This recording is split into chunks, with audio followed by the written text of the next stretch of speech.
Blue gold, क्या दुनिया का अगला महायुद्ध पानी के लिए होगा? आज हम इसी बेहद बेहद गंभीर सवाल की तह तक जाएंगे। जरा सोचिए, अभी इसी वक्त कोई एक गिलास पानी के लिए मर रहा है।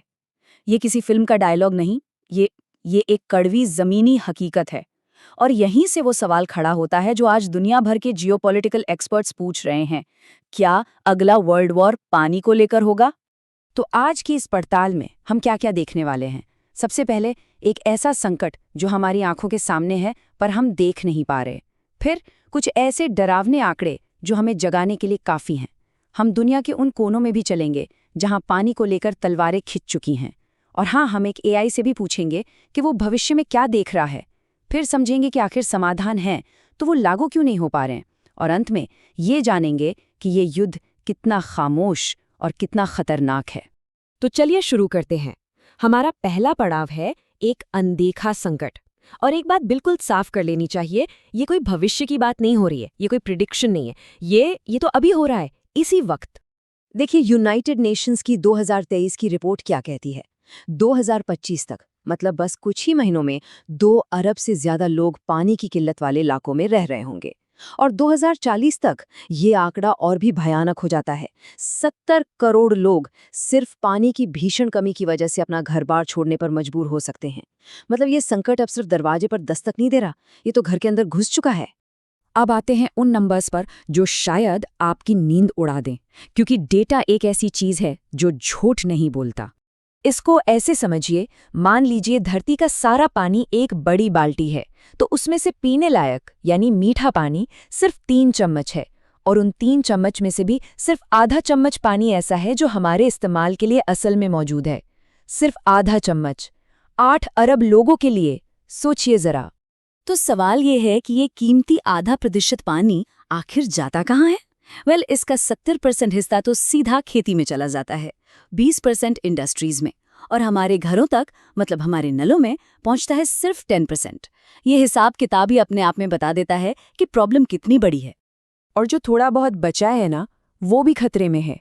हिमालय के ग्लेशियर, जिन्हें दुनिया का वाटर टावर कहा जाता है, वो पिछले दशक के मुकाबले 65% ज्यादा तेजी से पिघल रहे हैं। ये वही ग्लेशियर्स हैं जो एशिया की नदियों को जिंदा रखते हैं, जिनसे 1.9 अरब लोगों की जिंदगी चलती है। जरा सोचिए, जब ये स्रोत सूख जाएंगे तब क्या होगा? तो अब डेटा और थ्योरी से आगे बढ़ते हैं और ज़मीनी हकीकत देखते हैं। चलिए चलते हैं दुनिया के उन ग्लोबल कॉन्फ्लिक्ट हॉटस्पॉट्स पर जहां पानी को लेकर जंग सिर्फ एक खतरा नहीं बल्कि एक सच्चाई बनती जा रही है। पहला हॉटस्पॉट नील नदी। एक तरफ है इथियोपिया, जिसने अफ्रीका का सबसे बड़ा dam grand Ethiopian Renaissance dam बना लिया है। और दूसरी तरफ है मिस्र, जिसकी 97% आबादी पूरी तरह नील नदी पर निर्भर है। मिस्र के लिए ये डैम उसके अस्तित्व पर खतरा है, और वो साफ साफ कह चुका है कि उसके लिए मिलिट्री समेत सारे ऑप्शन खुले हैं। अब बात करते हैं सिंधु नदी की। 2019 के पुलवामा हमले के बाद भारत, जो नदी के ऊपरी हिस्से में है, उसने पाकिस्तान की तरफ पानी का बहाव रोकने की धमकी दी थी। पाकिस्तान के लिए ये एक डेक्लेरेशन ऑफ वॉर जैसा था, क्योंकि उसकी पूरी इकोनॉमी इसी नदी पर टिकी है। यहाँ 2 न्यूक्लियर पावर एक नदी पर आमने सामने खड़े हैं, जरा सी भी गलती की गुंजाइश नहीं है। और तीसरा हॉटस्पॉट है मेकोंग नदी। यहाँ चीन ने नदी के ऊपरी हिस्से पर 11 बड़े बड़े डैम बना दिए हैं, जिससे पानी का कंट्रोल पूरी तरह उसके हाथ में आ गया है।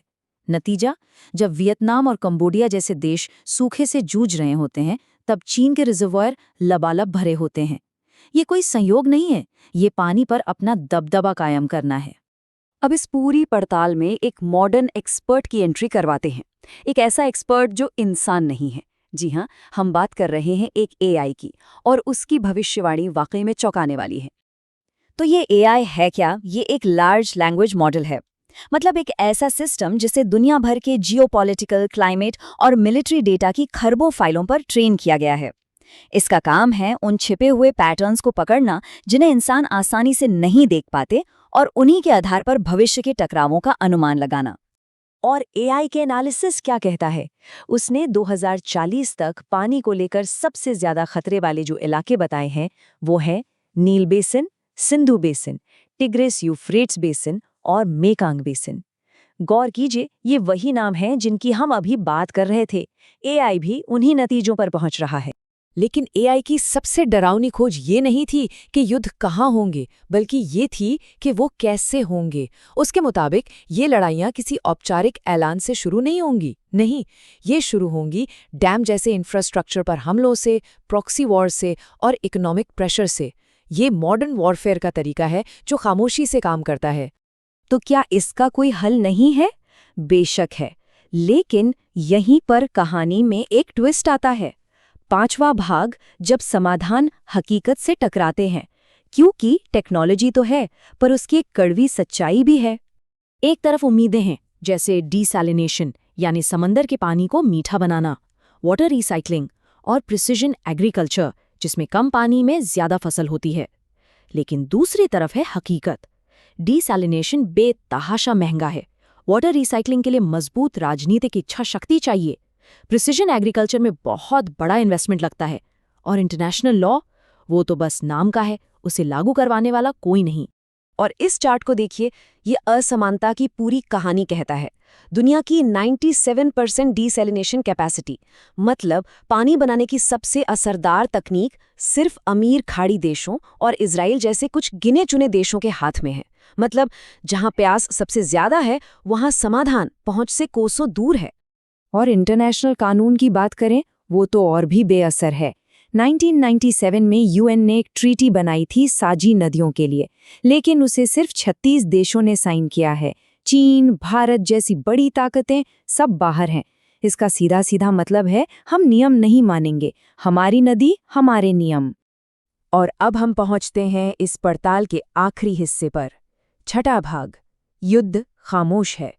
वाटर वॉर्स की सबसे खतरनाक बात यही है, वो ढोल नगाड़ों के साथ नहीं आते, वो कोई ऐलान नहीं करते, वो बस खामोशी से शुरू हो जाते हैं। और इस खामोश जंग के शिकार वो कोई सिपाही नहीं, बल्कि पूरी इकोसिस्टम है। चाड झील 1963 से अब तक 90% सिकुड़ चुकी है। अरल सागर, जो कभी दुनिया की चौथी सबसे बड़ी झील थी, आज एक रेगिस्तान है। और अमेरिका की ताकतवर कोलोरेडो नदी अब समंदर तक पहुंच ही नहीं पाती। और इंसान, वर्ल्ड बैंक का अनुमान है कि 2050 तक सिर्फ और सिर्फ पानी की कमी की वजह से 21 करोड़ 60 लाख लोग अपने ही देश में शरणार्थी बन सकते हैं। ये एक ऐसा माइग्रेशन क्राइसिस होगा जो बमों से नहीं, बल्कि प्यास से पैदा होगा। तो अब सवाल ये नहीं रह गया है कि क्या पानी के लिए युद्ध होंगे, सवाल अब ये है कि क्या हम उन्हें रोकने के लिए कुछ करेंगे, इससे पहले कि वो हम पर हावी हो जाए। जब आने वाली पीढ़ियां इतिहास पढ़ेंगी तो वो हमारे बारे में क्या कहेंगी, कि हम वो लोग थे जिन्होंने ये सब जानते हुए भी कुछ नहीं किया। ये सोचना होगा।